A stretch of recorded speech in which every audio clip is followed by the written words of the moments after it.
তো তোর না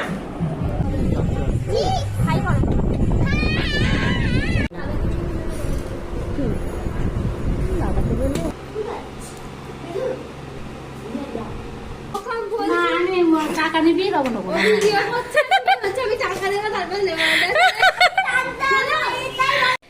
গুড ইভিনিং, শুভ সন্ধ্যা। তো আজকের ব্লগটা শুরু করছি একদম ইভিনিং থেকে। এটা হচ্ছে ষষ্ঠীতে দাদা আমাকে যে শাড়িটার ব্লাউজটা দিয়েছিল সেটাই মারার জন্য চলে যাচ্ছিলাম পাশের একটা বাড়িতে।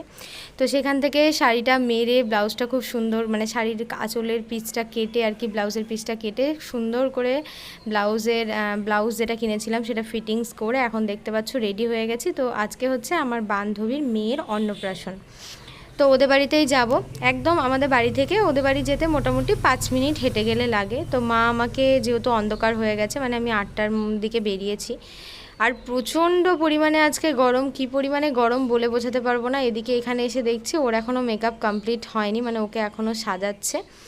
তো ফাইনালি মানে এত পরিমাণে গরম, মানে ভেবেছিলাম যে আরও মানে একটুখানি আগে আসবো, কিন্তু আমার মেয়ে আবার এদিকে জ্বালাতন করছিল। ওকে তো একদমই কিচ্ছু পরায়নি, একটা স্লিপলেস যেটা দাদা কিনে দিয়েছিল ওটাই পরিয়ে নিয়ে এসেছি। আর এই হচ্ছে আমার বান্ধবীর ফাইনাল লুক, মানে পুরোপুরি একদম ওর লুকটা কমপ্লিট হয়ে গেছে।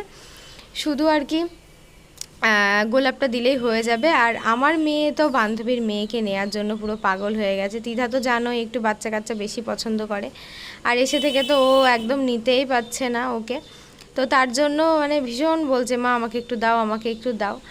আর এই পুচকিটাকে নিয়ে যে আমি কি বলবো আমি ভেবে পাচ্ছি না। মানে আমি লাইফে ফার্স্ট টাইম এরকম দেখলাম যে কারোর অন্নপ্রাশনে সে একভাবে মানে স্মাইল দিয়ে যাচ্ছে। এত শান্তশিষ্ট বাচ্চা মানে আমি সত্যি প্রথম দেখলাম। ওর নামটা আমি স্মাইল কুইন রেখে দিলাম।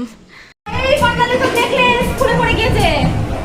আমার নেকলেস করি তো তোর না তাহলে মাঝখান থেকে দেখতেই পেলে মানে এই মুহূর্তে একটা এত বড় একটা বিপদ ঘটে যাচ্ছিল বলতে কিভাবে আমার নেকলেসটা গলা থেকে খুলে পড়ে গেছে জানি না।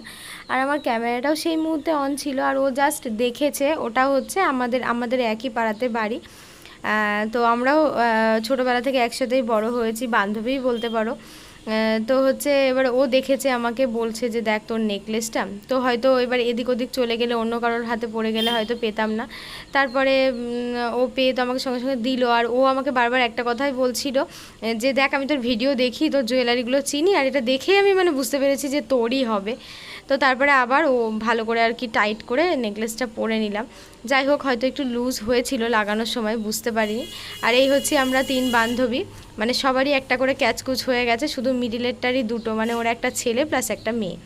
তো ভাবলাম ওদের ডেকোরেশনটা প্রথম যখন ঢুকি তখন আর দেখানো হয়নি, এখন ভাবলাম একটু চলো দেখিয়ে নিই। আর গরমের মধ্যে বিশেষ করে এত প্রচণ্ড পরিমাণে আজকে গরম পড়েছে না, মানে ভালোই লাগছে না। বৃষ্টি হলে দেখবে একটা অনুষ্ঠানের দিন ঠিক যতটা বাজে লাগে ঠিক ততটাই বাজে লাগে প্রচণ্ড পরিমাণে গরম পড়লে। তো এখন আমরা হচ্ছে এখান থেকে সোজা চলে এসেছি খাওয়ার টেবিলে। মাঝখান থেকে আমার মোবাইলে চার্জ হয়ে গেছিলো 1% চার্জ, আর ওই সাইডে বসেছিলাম। তারপর আবার ফ্যানের হাওয়া দেখে আবার এই সাইডটায় চলে আসলাম। প্রথমে আমাদের পাতে পড়ে গেছিলো লেবু, তারপরে হচ্ছে তোমার কি বলে চিপসের পরে চলে এসেছিলো ভেজ ডাল, যেটা গাজর, মটরশুঁটি, পনির অনেক কিছুই দেওয়া ছিল।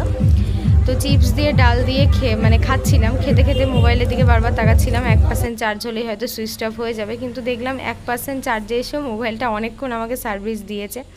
তারপরে পটল চিংড়ি পড়েছিল ভাতের থালাতে, আর পটল চিংড়িটা দেখে মানে পটল চিংড়ি আর ডালটা দারুণ হয়েছিল খেতে।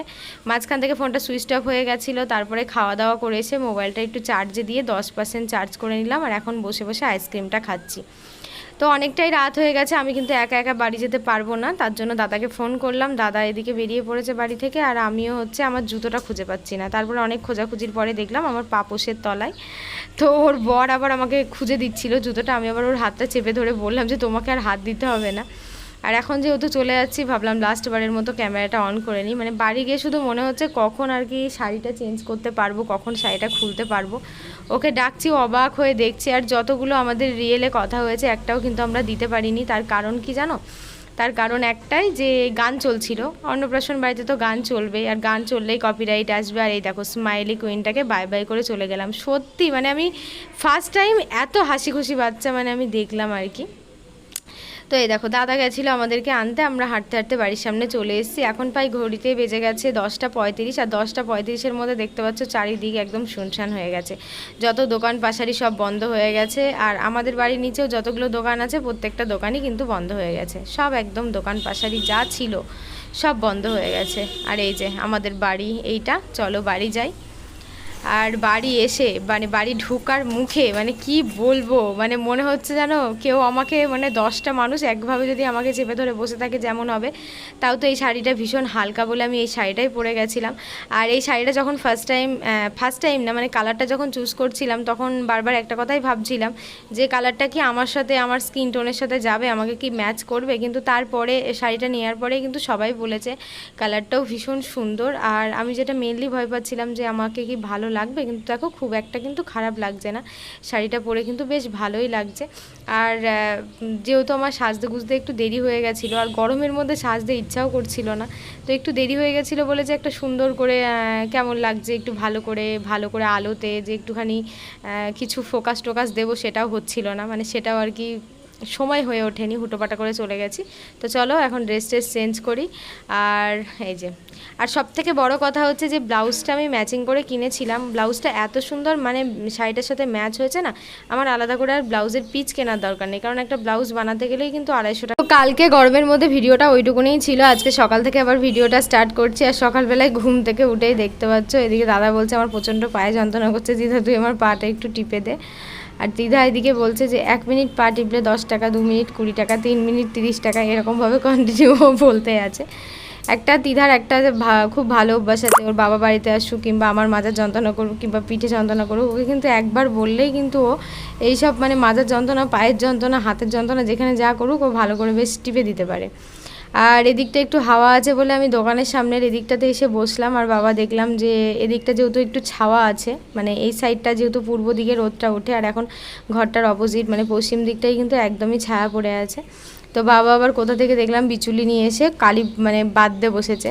তো বাবাই হচ্ছে মানে এমন এক ধরনের মানুষ যে কোনো সময় আর কি বসে থাকতে পারে না, টুকটাক কিছু না কিছু করতেই হবে। কখনো দেখবো এটা করছে, কখনো ওটা করছে, মানে এত গরম আমাদের মানে বসে থাকতে থাকতে বিরক্ত লেগে যাচ্ছে, কিন্তু বাবা কোনো দিন কাজ করতে করতে বিরক্ত হয় না।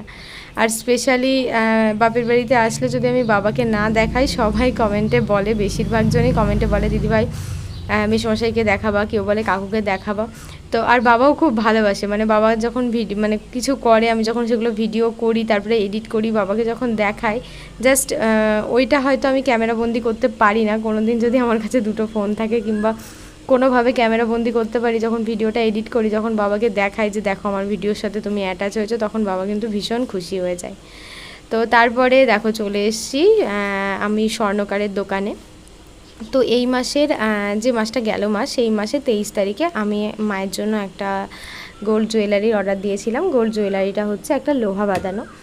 তো আমার অনেক দিন ধরে ইচ্ছা ছিল মাকে একটা কিছু দেব যেটা আমার ইনকাম থেকে, মানে আমার ইউটিউব পেমেন্ট থেকে, কিন্তু এটা আমি অনেক দিন ধরেই ভেবেছি কিন্তু দেয়া হয়নি। আমি ইউটিউবে আসার পর থেকে আমি সবাইকেই বলেছি যে আমি সব বাইকে মানে আমার শ্বশুরবাড়ির তরফে বলো, বাপের বাড়ির তরফে বলো, সবাইকে আমি যেমন পেরেছি ছোটোখাটো কিন্তু গিফট দিয়েছি, কিন্তু যাকে একদিনও মানে কিছু দেয়া হয়নি যে সত্যি একটা ভালো কিছু দেবো বলে, সেটা হচ্ছে মাকে কোনো দিনই কিছু দিইনি।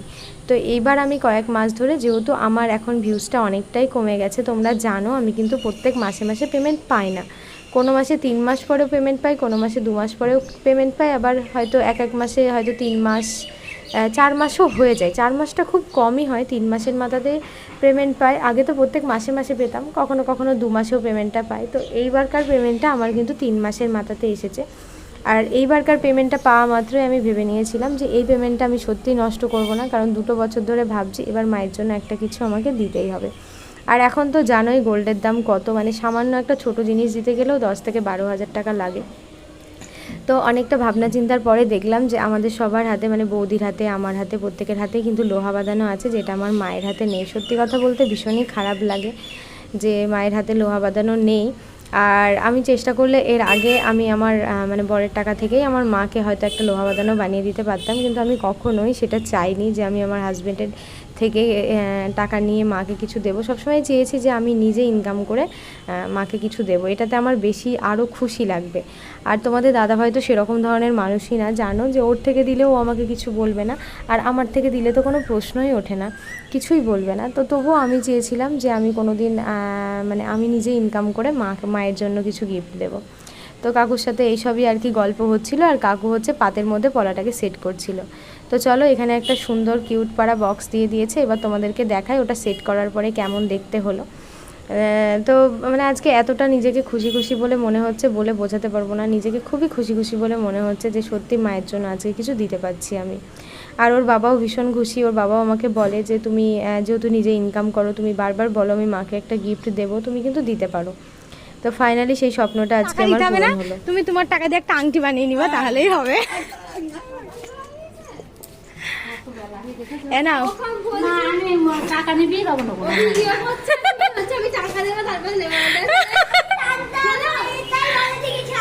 তাহলে